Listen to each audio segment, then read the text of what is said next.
All right, so now that we are done with our brief detour there on Rome templates, I'm back in the brief history of money page, and I want to talk to you for just a minute about the metadata fields that I've dropped in here at the top.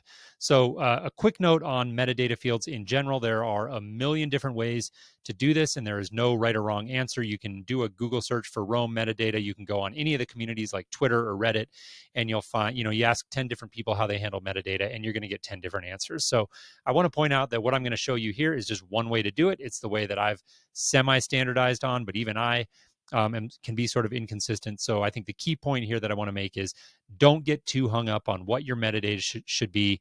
And broadly speaking, I would recommend that you start very simple, less is more, and build this up over time.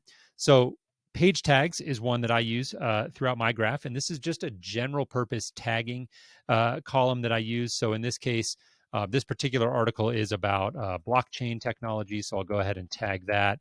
It's related to cryptocurrency, so I'll drop that tag in there, and then I'll also say Bitcoin as well. So again, this could be anything.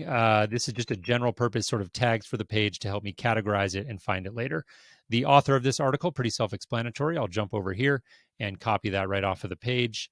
So hit copy, come over here and paste that in.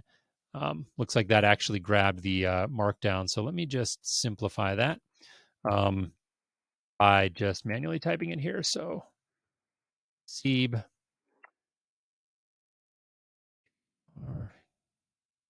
Okay, great. So I've got the author's name in there now, and what I like to do is enclose authors' names in double brackets. So over time, that just helps me aggregate all of the notes that I've taken on that given author's material.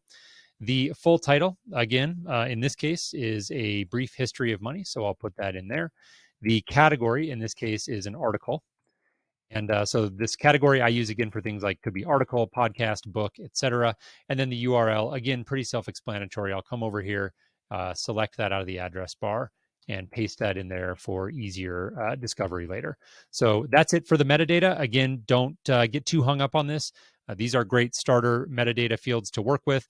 Over time, these will evolve and change for you in your graph.